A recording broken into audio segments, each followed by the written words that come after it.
Hello, my dark darlings. I'm Markia, and this is the Something Scary podcast. To our veteran listeners and those just voyaging into the dark with us for the first time, welcome. We've all heard the tall tales and urban legends around the campfire. Some passed down from generation to generation, yet never with an actual eyewitness. But when faced with those terrible things yourself, you become a true believer. And if you can't convince anyone else, then you'll be forced to confront the danger alone. First, secret tragedies taunt in the night, followed by a canoeing catastrophe in the woods. Then, never look directly at the man on fire. Finally, in our featured story, a car that takes you right to hell. I receive hundreds of creepy story submissions every single week, and of those, the scariest ones make it into our podcast, along with the story that we've chosen to animate and post over at youtube.com/snarled. If you have a tale you're dying to share, send me an email at somethingscary@snarled.com. If you'd like to support Something Scary, then consider joining our Patreon. Visit patreon.com/snarled.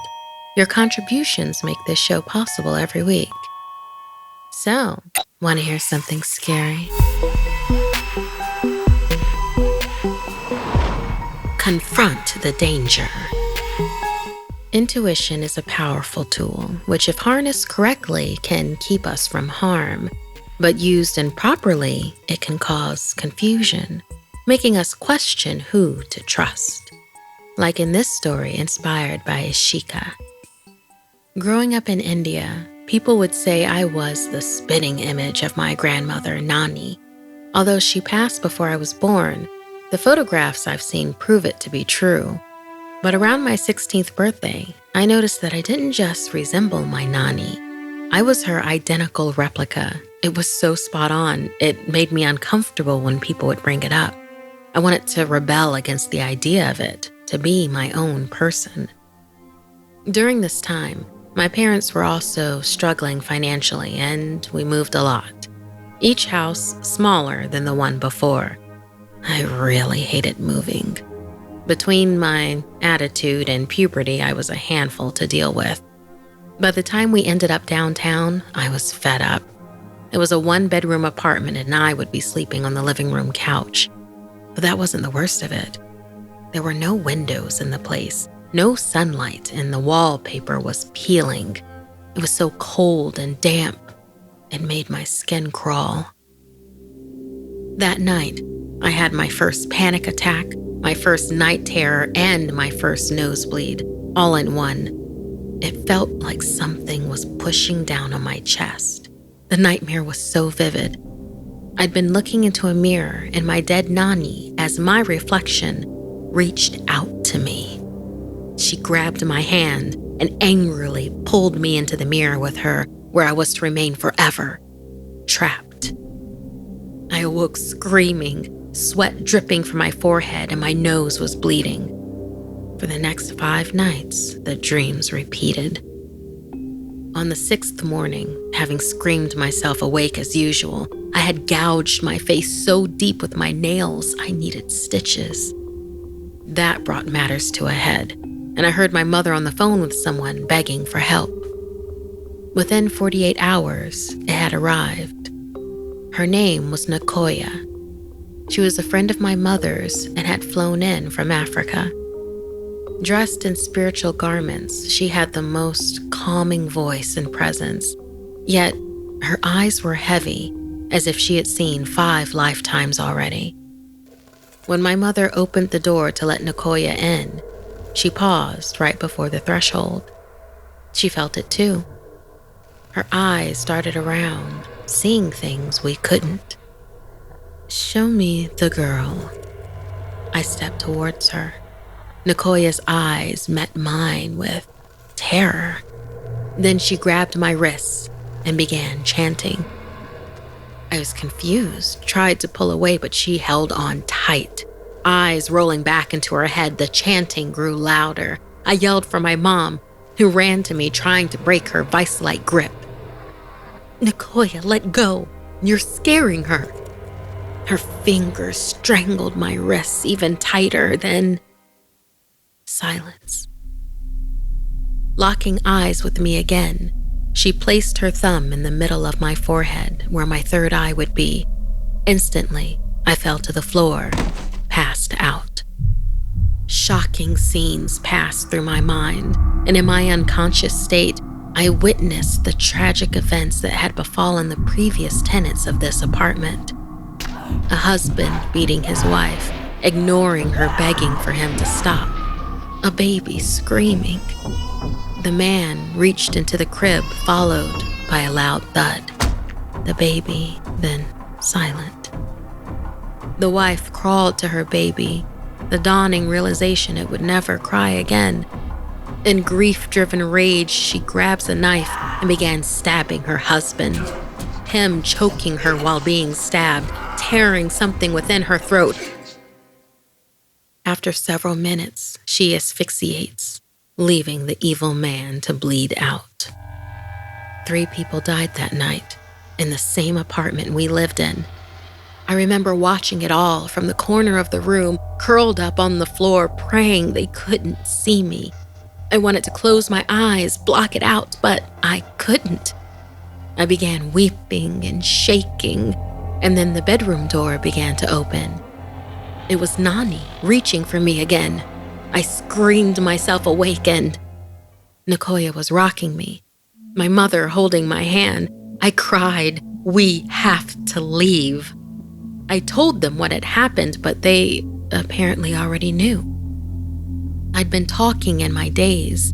I reiterated we couldn't stay here, yet when I looked around, the room felt warm. It seemed clean, protected. I had never been so confused. Nicoya explained that I had to witness the lost souls in order for them to be released. The moment I spoke their truth out loud, they were able to move on. I was safe.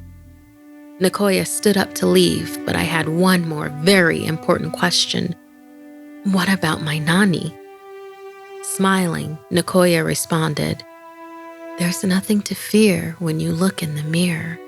That's just your spirit guide. She will never hurt you." Thank you so much, Ishika, for inspiring this very spiritual tale for us. In particular, I enjoy the speaking the ghost's truth, being part of their unfinished business, that validation. Listener, is there anything spooky that happened in your house before you lived there? How closely do you resemble any of your relatives, alive or dead? Do you believe that the presence of any of your relatives that have passed are watching over you? I love trying out new brands of underwear. Lately, I've wanted underwear that would be comfort meets style, but it seems like I could only get one or the other, but not both in one. Finally, someone has taken the time to design underwear that looks good and is comfortable at the same time. I'm really looking forward to getting my order of Tomboy X, specifically my Witch's Brew Print boy shorts. They also glow in the dark. Tomboy X created underwear that looks like it doesn't just fit me, it kits me. Since 2014, Tomboy X has been making brazenly unapologetic underwear for all bodies, shapes, genders, and sizes. Really, all sizes. They pay attention to every detail, like no back seams for a wedgie-free experience, and super comfy, silky smooth waistbands that never roll down. From boxer briefs to bikinis, boy shorts to bras, every pair of Tomboy X is created to fit you and how you see yourself. And they've expanded beyond underwear, too. Discover your inner tomboy and let me get you started with my special discount. Go to tomboyx.com and enter code SomethingScary to get an extra 20% off. That's an extra 20% off when you enter SomethingScary at tomboyx.com. Tomboyx.com. Restrictions apply. See site for details. Being alone in the woods is extremely calming. But when you discover you're not alone, panic kicks in, as in this story inspired by Cherimoya. It was a crisp, humid evening in the Hockomock swamp. I was canoeing in the water every night. When the kids at school found out, they thought I was crazy. The swamp is smack in the middle of the Bridgewater Triangle, an area in southeast Michigan that is supposedly chock full of cryptids and other weird creatures. Legend had it that at night it was Bigfoot territory, but I didn't believe in such childish nonsense. Even if such things were real, there was no way they could reach my canoe. At least, I hoped not. The air was thick with moisture as I paddled. Each movement sent me forward with a start. Usually, the smell of the water was pleasant that time of year, the scent of flowers carried throughout the air by the humidity filling your nostrils. But this time it was fruity, but not in a good way, more like cat litter. Then the stench became so acrid that I could taste the air as if it wafted all around me. What in the world could make such a stink? Maybe it was swamp gas or animal droppings. Scanning the tree line, I looked for clues, my eyes strained in the moonlight. As I was searching, a figure appeared in the shadows. It was huge, way too tall to be human, stick-thin and seemed bow-legged. I was creeped out, but I reasoned it must be some deformed tree or combination of vines and branches. Thus, I kept moving. Remember, I didn't believe in such rubbish. As I paddled forward, I caught movement in the corner of my eye. I quickly looked around and noticed the figure again, but it had moved. I kept going, my eyes on the figure to make sure they weren't playing tricks on me. My face contorted in horror as I realized that thing was moving with me. I paddled faster. I didn't let it out of my sight due to some morbid curiosity and now just the slightest hint of fear. The figure began getting closer to the riverbank, and finally, I was able to see it clearly. Now, I was afraid. Its skin was wrinkly and its eyes were sunken, dark to the point where you could barely see them. Fungus grew on its limbs and body, a wide, sinister smile with sharp, bloody teeth, and the worst part was it began to wade towards me. Wasting no time, I threw every ounce of strength into paddling the canoe, not caring what direction I was heading. I usually finished at the park building along the river and walked back. This time, I'd run. The thing moved through the water with ease and great speed. Drag wasn't an issue, and it was tall enough for the upper body to be dry as it came for me, mumbling noises that eventually turned into chanting. I was horrified. Why couldn't it have been a Bigfoot? Whatever this wasn't natural, wasn't some mutated animal. This creature was born of Satan's maw. Seeing the park building, I paddled harder, banking the canoe and running for dear life. The thing gave chase, gnashing its teeth together, emitting a horrid sound.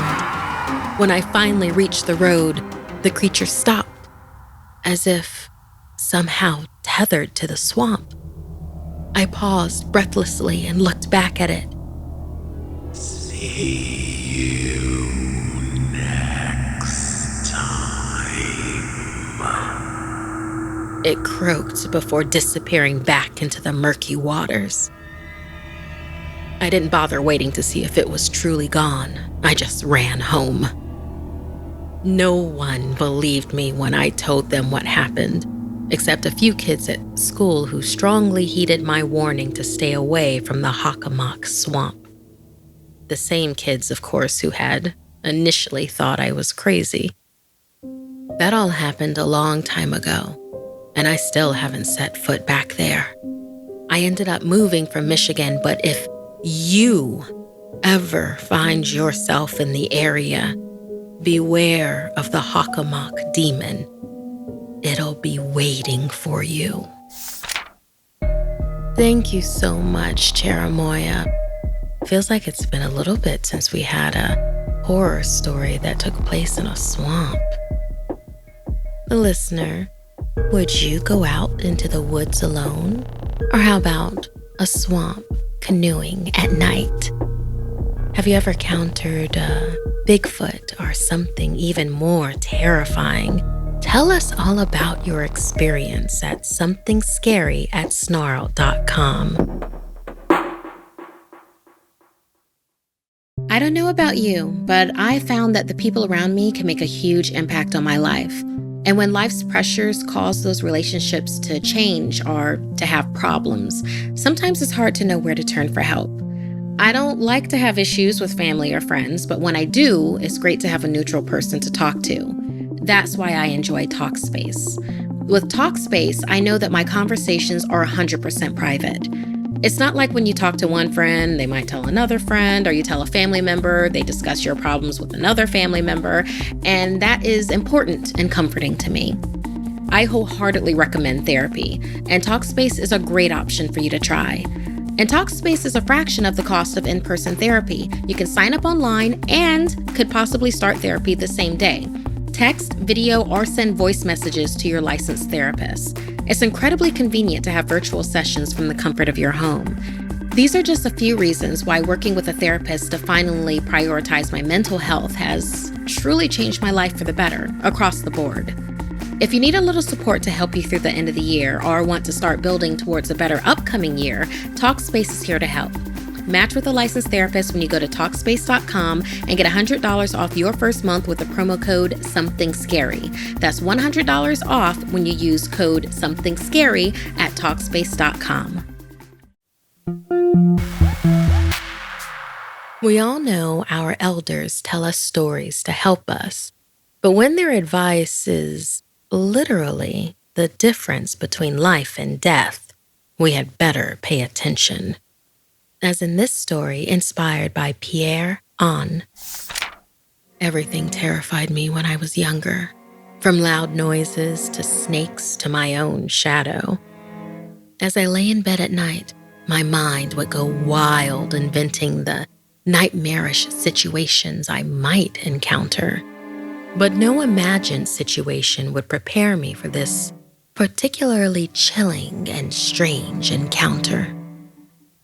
My gran lived with us in Port-au-Prince, Haiti. She used to keep my older sister Nadia and I awake way past bedtime, telling us stories of her past. Although a wonderful orator, the thing about Gran was she never told a lie. When I was 7 years old, she regaled us with a story about a man, Mate Minwi. Translated directly from Creole, it means Master Midnight. In the Haitian culture, it is said that he was, as his name described, the maker of the nightfall, the bearer of the nighttime darkness.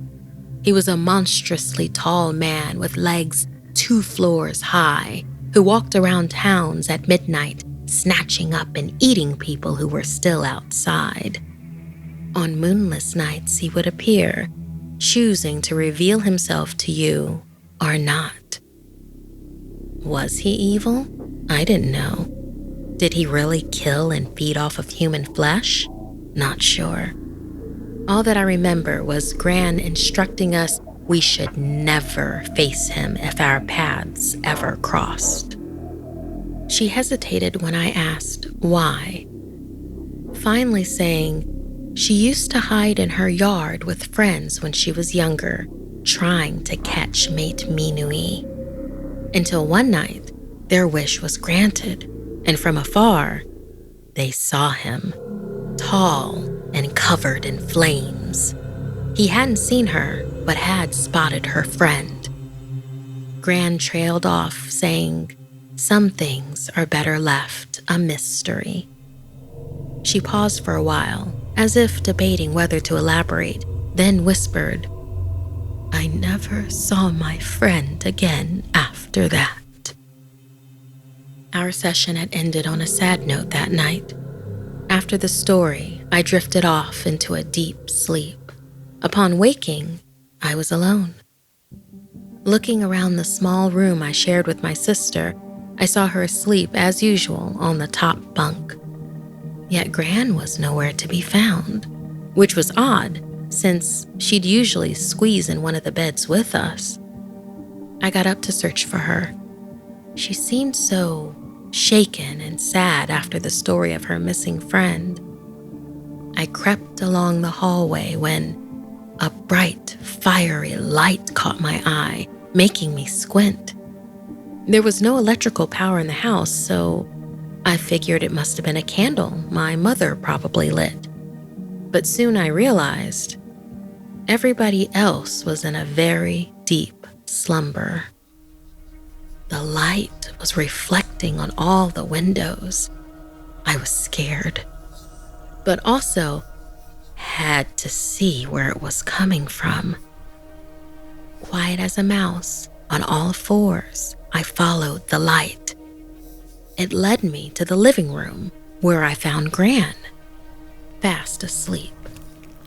The light was accompanied by a crackling sound, as if someone had started a huge fire in our yard, and through the wall, I could feel a close heat. I crept closer to the door, my skin almost burning. I leaned in just enough to look through the keyhole, and what I saw left me speechless. There was a freakishly tall man with legs like stilts staring at the house, his eyes brighter than the sun. The flashing caused me to fall back and retreat fast, my hands covering my mouth to muffle my gasps. Did he see me? Did the Mat Minwi see me? I heard a noise, like a door opening, and then silence. Then the light started to fade, the heat retracting. With shaking hands, I managed to look discreetly through the keyhole again. He had his back to me now, taking wide, slow steps away from my house. I sighed in relief, but suddenly he stopped, turned back and grinned. In his arms was my sister, Nadia, passed out cold. She'd snuck down after me, had caught sight of him from the door, and for some terrible reason had opened it, stepping outside where the Mat Minwi had snatched her up. I stood, frozen in shock, watching him turn back around, striding away, and preparing to feast on her flesh. Thank you so much, Pierre, for sharing and inspiring this tale with us. I would love for us to have more urban legends and folklore that comes out of Haiti. Are there any scary stories your grandparents have shared with you? Do you believe them? How far would you go to find out if an urban legend is true?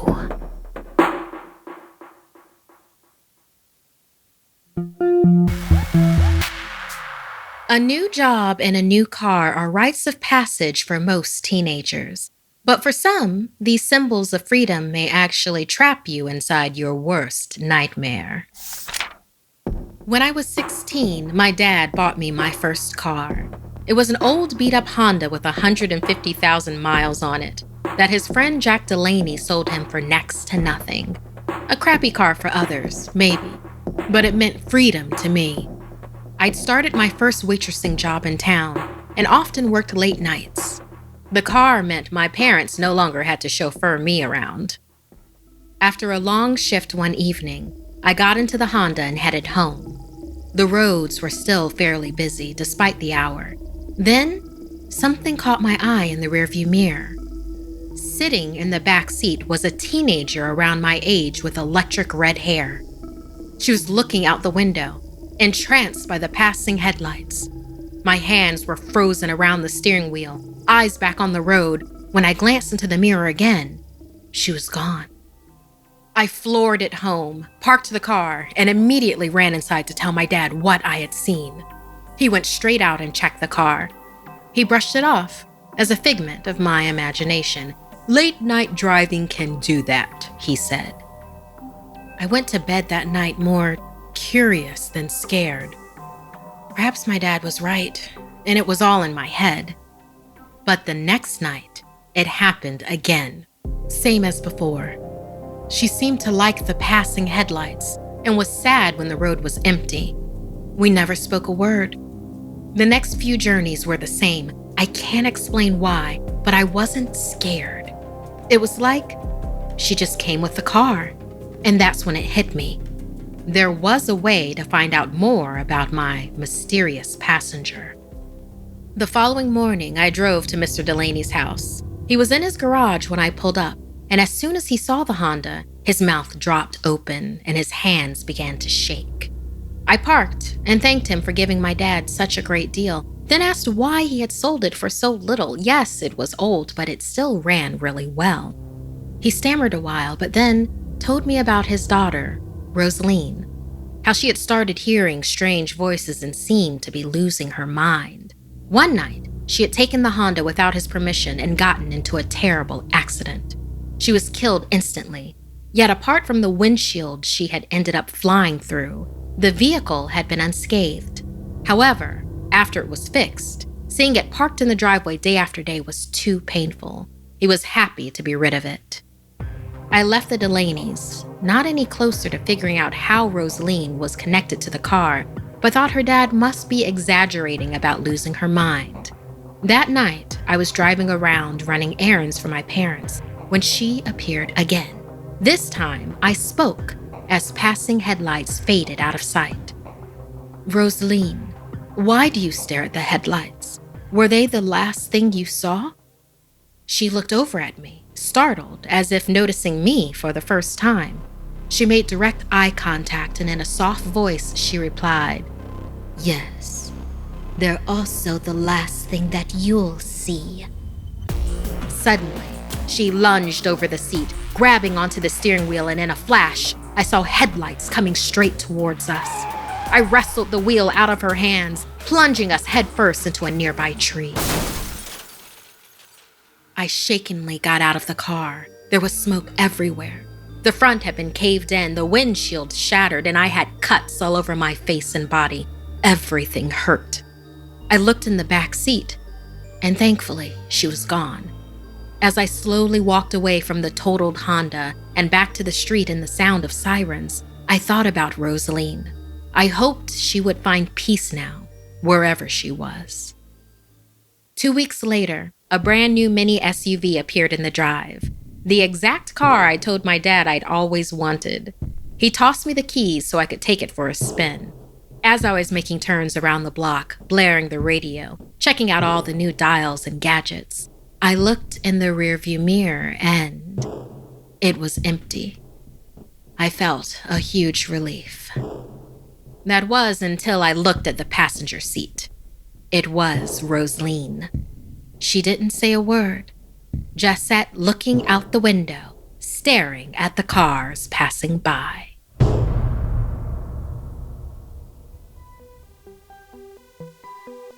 This week's podcast stories were edited by Markia McCarty, Janine Pipe, and Sarah Lukasiewicz. Narration by Markia McCarty.